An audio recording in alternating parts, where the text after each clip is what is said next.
What is going on, you guys? Welcome back to the channel. I am currently taking a detour from working on my brother's car. Right now it is currently 11:08. A buddy of mine reached out to see if I can repair something for him, and after assessing the photos, I told him most definitely I can fix it, so bring it by whenever you get the chance. So he was waiting for another friend to get off of work to load it up onto his truck, and they just left like a little while ago, but they delivered me this Honda Grom for some repairs. Now my buddies are into Groms, and they are heavily modified: fairings, cage, suspension, internals on the engine, tune.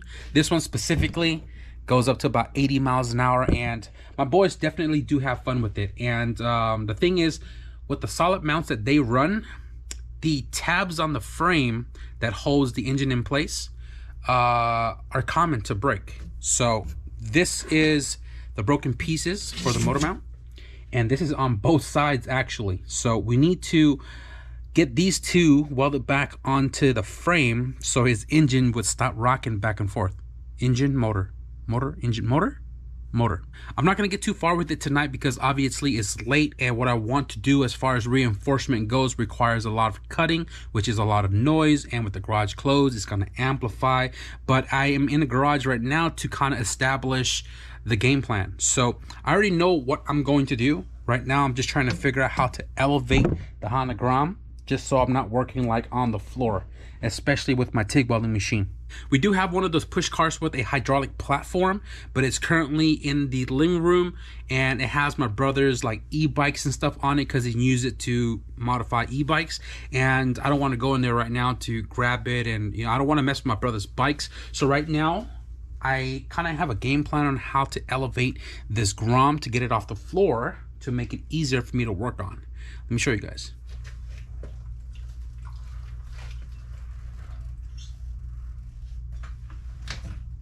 I do have 6 wheels right here on the floor. They all have tires on it, and my idea here is to stack 3 on each side. I have these wood flat boards that you see right there, and I'm gonna put it on both these stacks to get the Grom to sit up on top of that. Now I did measure the floor to the mounting tabs for the motor mount on the frame. It is 19 inches from the floor, and 19 inches on top of the 3 wheels sets the Grom up pretty high for me to work on it comfortably. So hopefully this works out how I imagine it in my head.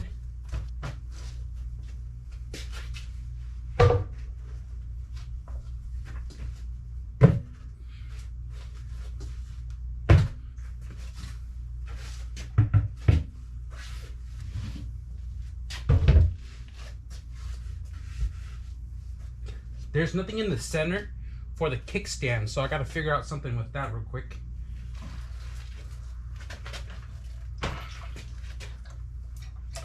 Front brakes still work.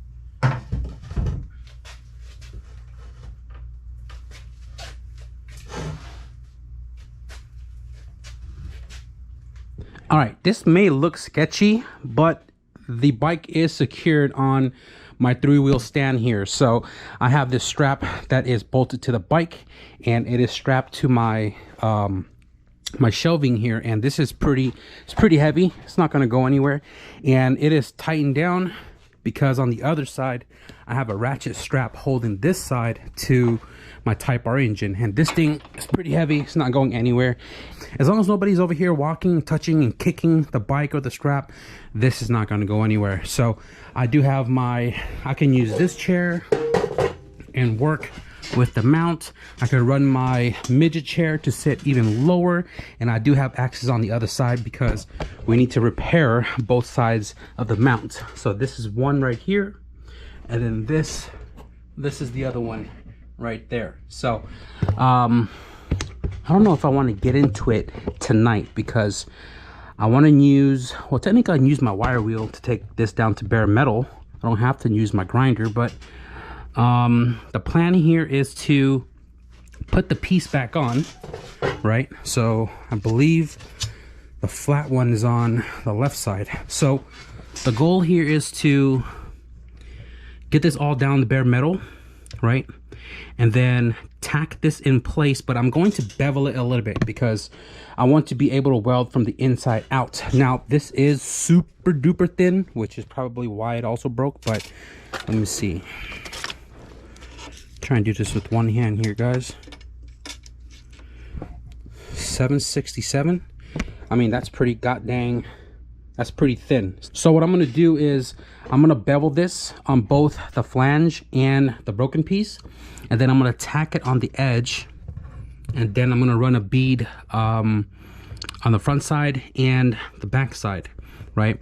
And then what I'm gonna do is I'm gonna cut out a plate to tie this broken piece more higher into this flange. So that means if this thing was to ever break again, it would have to break in this bigger surface area. Instead of just welding it right here and calling it a day, I'm gonna plate it all the way to the top. He told me that I can cut this little bracket off. I think he said it holds like the wiring harness or something. He said I can either cut it off or take it off, plate it, and then weld it back on, whatever. I think I'm gonna do that. I'm gonna cut it off and then I'm gonna plate it, then put it back on. So I'm gonna do bevel, tack, weld, plate. That's the goal to do for this side and the other side. So I'm not sure if I want to get into it tonight. We'll see.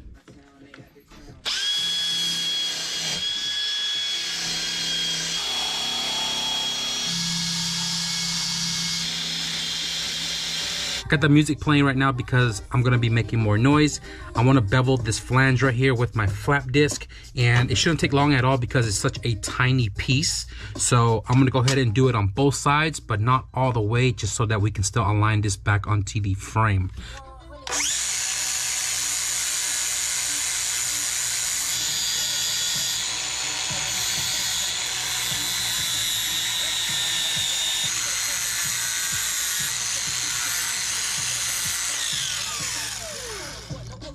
As long as I don't take material off the edge, I should still be able to align the broken piece back onto the frame. I'm gonna use a magnet to make sure it's nice and straight. And I'm gonna set up my TIG welding machine because obviously it's all the way over there. So I need to get that over here. I'm gonna show you guys how I do that. So for the ground cable, I just use jumper cables. And on my table, I have like studs all over the place. So I'm gonna put this one right here on this 12 mil. I'm going to utilize the second one on the other 12 mil right there, right? That should make a connection as long as I have this clamped down to a solid part on the frame. Now, because we're only welding one side at a time, I'll just clamp this on the opposite flange since we are not welding on that side. Give you a look on this. You can see the bevel edges. Nice and flat, nice and straight. Ready for some tack welds.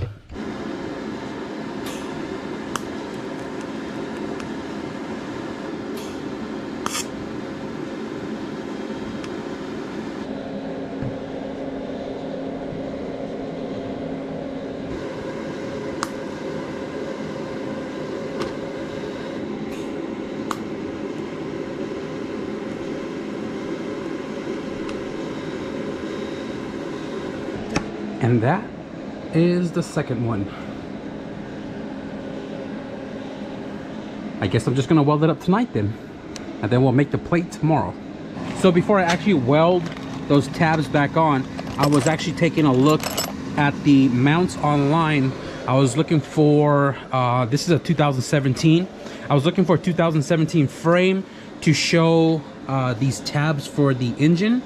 And I wanted to make sure that I have this on the right side, and by the photos it looks like, you know, the motor goes into place and then this goes through to the other side. So I want to make sure that it's at least aligned.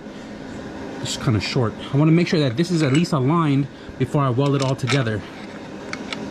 Okay, that goes in. I think we're good. Cool.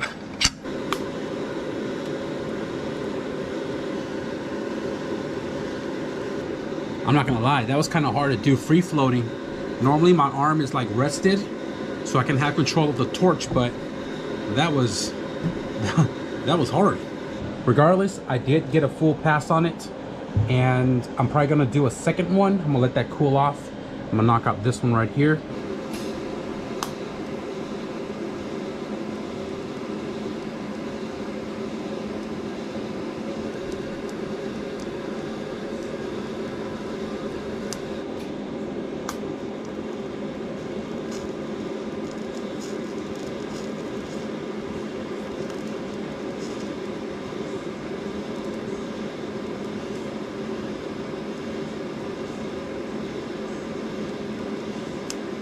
As I was welding the inside of the flanges before working on the outside, I was wondering why my welds were like kind of turning grayish.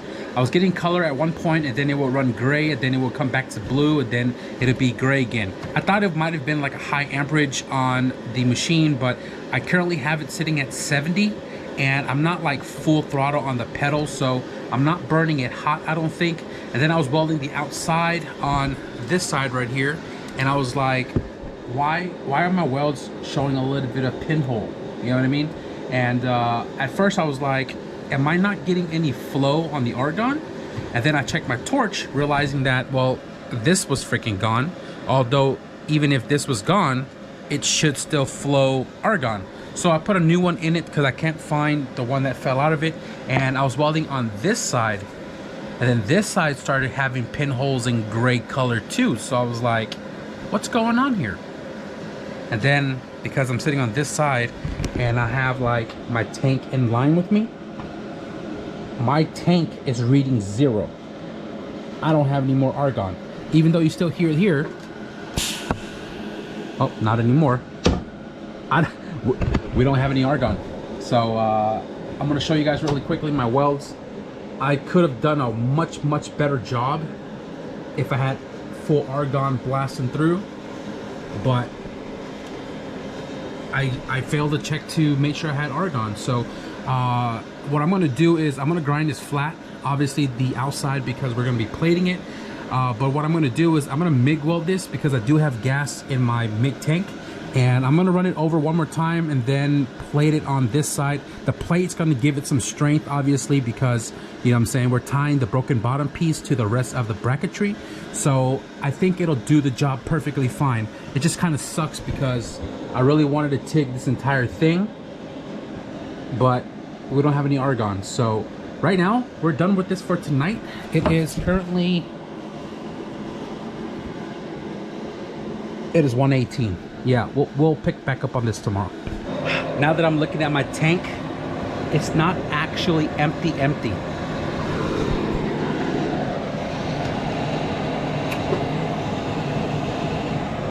I know exactly what happened. Because my arm was free floating, holding the torch upright. I was holding the torch upside down like this to weld, to use my hand to brace on the frame. What this does is it kinks the hose and no argon flows. I wasn't trying to spit that rhyme, but I did. So this right here was causing not enough flow of argon to my welds, and you guys just saw right there. Look, I just did that right now. Are you freaking kidding me? Don't make this mistake, guys. Don't make this mistake.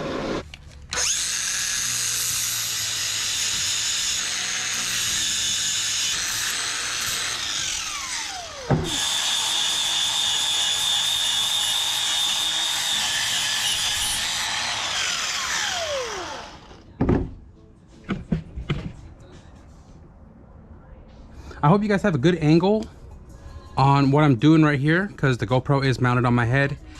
I've been trying to like use more of the GoPro on my head, but man, this thing gives me a headache once it's on my head too long. But I like the POV style, and I hope you guys do too. Hopefully we'll do more of it. But right now I'm going to make the plate, and to transfer the shape onto the plate, I am going to use blue masking tape, and I'm not going to go too far up. When it starts to bend, that's probably where I'll stop the plate. So I'm going to go ahead and just put blue tape on here, get a hammer, and slightly tap the edge.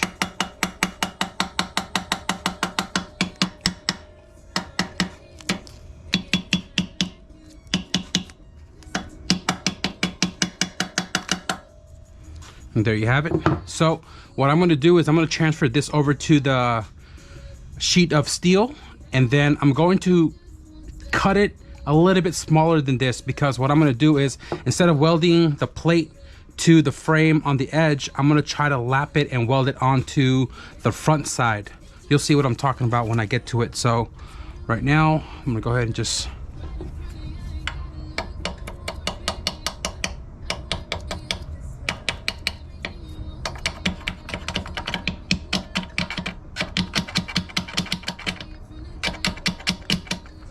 flat sheet of steel. This is probably, I don't know, a little bit thicker than 16 gauge. So I'm gonna go ahead and transfer this.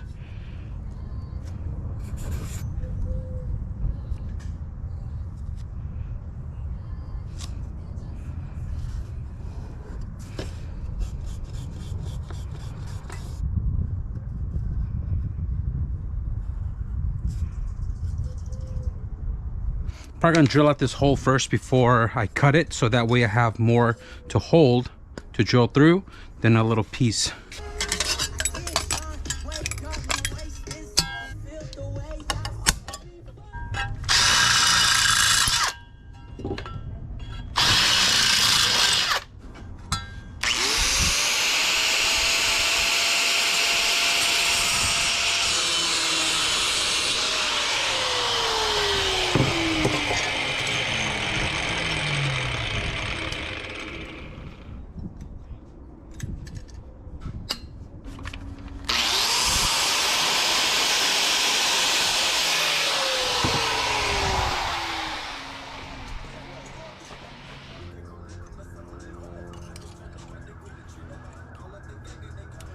All right, can you guys see that?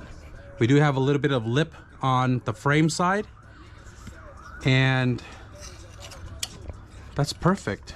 I'm probably gonna shave the paint off a little bit more here on the top, but that is the plate, and it is gonna tie this broken bottom piece to the frame. Hopefully that gives it more strength.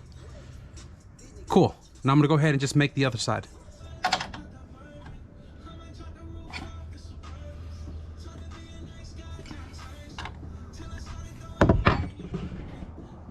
All right, second plate, ready to rock and roll.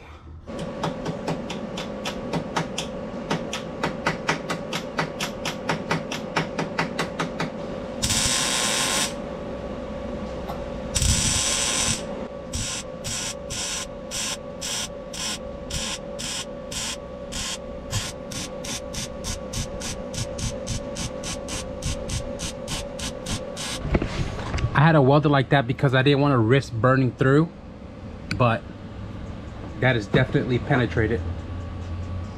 Yeah.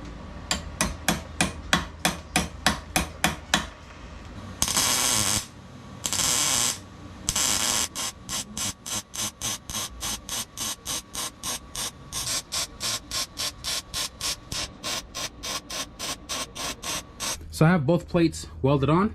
Looking good, looking good. The only thing left is this little bracket right here that we cut off earlier. This, he said, was for like the wiring harness or something. It goes on right here somewhere. I'm gonna have to go back to my pictures for reference to see where it lands. He told me it doesn't matter if I put it back on or not. I don't think he uses it, but I figured, you know what, let's just throw it back on and make it look factory, right? So I'm gonna clean that up and then we'll get it tacked on. All right, the boys just came by right now, and they were here to pick up the bike, but they got to take off to the shop real quick to go grab something. So I asked Andy if he wanted me to put this back on, and he said that the way the harness is ran, it's pretty snugged already, so it's not like hanging loose or anything. He was like, yeah, you don't need to weld it back on, plus it looks kind of cleaner too. So if anything, he can zip it to this harness right here, just zip it together, whatever the case may be. So he told me to just toss these. Yeah, so what I did right now was I just grinded down the weld a little bit right here, and I left the top one because I didn't want to like try to force my, you know, flap disc between all of these right here. So I cleaned it all up. Got this all welded up, got that cleaned up as well too on the inside. That side needed to be flat because the engine slides right into it, so nothing can be in the way like a booger weld or whatever. So got this side all cleaned up as well too. And like I said, the bracket, he don't mind it not being on here, and you can just zip tie it to like these holes right here and just hold the harness up. But other than that, it's ready to rock and roll. They are back, and this thing is ready to go home. Have you shown if you guys? Oh, man. Cakewalk, bro. Cakewalk. Oh. Okay, see, for some reason, like after staring at it all night, it looks, yeah, it looks small. It looks small. Yesterday when you showed up, man, this shit looked fucking huge. All right, guys, so we're gonna wrap it up for this video. The homie Daryl and Andy just came by to pick up the Grom, and they told me that they're gonna be hanging the motor in it tonight, and then tomorrow they're gonna do all the wiring to get it up and going again, because the Grom is Andy's only form of transportation as of right now. So big shout out to the homies for giving me something to do, and this was a little bit different here on the channel. I've actually wanted to get into Grom / Ruckuses a while ago, but just couldn't fully commit it to it because I didn't really know a lot of people into it. But now I actually got a bunch of friends into Groms and Ruckuses. I don't know, maybe nah, I don't want to talk. I don't want to talk it into existence. So when I'm ready for it, we'll talk more into it. But I hope you guys enjoyed this video a little different. If you guys enjoyed this video a little bit, if you guys are Grom lovers, let me know in the description below. If you enjoyed this video, be sure to leave a thumbs up. And if you guys want to stick around for regular programming here on the driveway, because I got a lot to do, be sure to hit the subscribe button. But with that being said, thank you guys for watching, and I'll see you guys in the next video. Peace.